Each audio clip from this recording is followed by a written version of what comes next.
লালমনিরহাট জেলা আমার মাহফিল, আমি যাইতেছি বাজান, কত রিক্সার খোঁজে আছি, একটা রিক্সা পাওয়া যায়নি।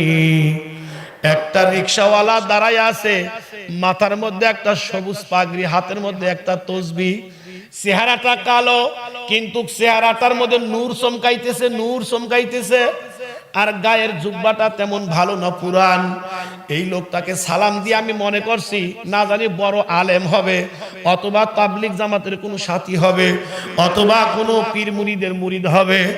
ওনাকে সালাম দিয়ে খালি জিজ্ঞাসা করছি, ভাইজান একটা রিক্সা পাওয়া যাবে? তখন সম্ভবত 12:30 মতো বাজে, ভাই একটা রিক্সা পাওয়া যাবে? উনি মুস্কি হাসিদা বললেন, হুজুর আমি নিজে রিক্সাওয়ালা।